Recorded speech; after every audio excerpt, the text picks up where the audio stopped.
Dr. Dan Silva. I'm a chiropractor here at Strength and Youth Therapy. So this video today is for all those desk warriors out there. Today we're going to be talking about the wrists, specifically wrist pain, as well as what causes it, as well as some strategies, some things you can do at the office, at home, to prevent or limit any sort of pain, tightness in that area.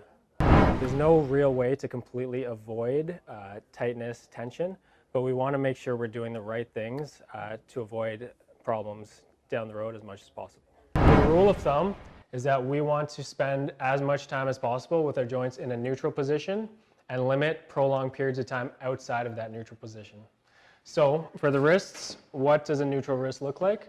So from the side, the forearm should line up well with the rest of the hand, maybe between 0 and 10 degrees of what's called a wrist extension.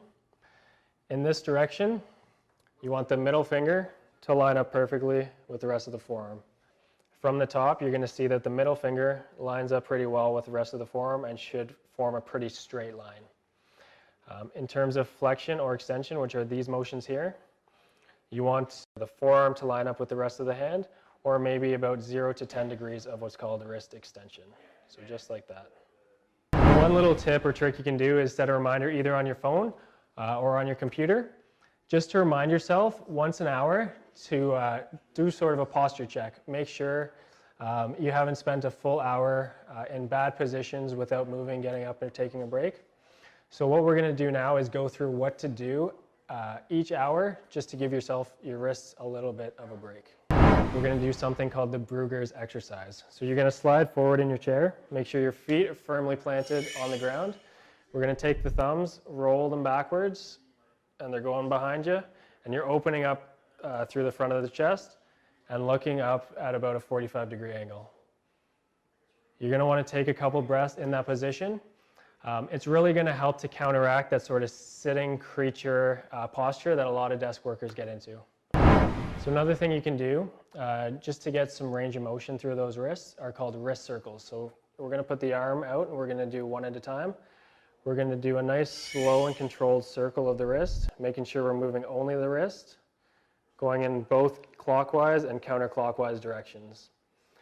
This is a great thing to do because not only does it get a lot of motion through the joints and really loosen things up, but you can use it almost as a self-assessment. So if you're getting pinching or pain, that might tell you that you need to see someone or that you have sort of an underlying issue going on there. So the final stretch we're going to go over is a stretch for these muscles right here, which are called your wrist flexors. So they do this action, and you're using them all the time when you're typing, writing, or working with your mouse. So you're going to stand up, use your desk. We're going to get the fingers, point them back towards us, and just gently put some pressure as we lean our body weight over top of the wrists. And you should feel a nice stretch right through the front of that wrist there. So completely eliminating pain and stiffness at work is definitely an uphill battle, but give these tips and these exercises a try at work. Let us know how it goes. Once again, my name is Dr. Dan Silva, chiropractor here at Strength and You. Feel free to get in contact if you have any more questions.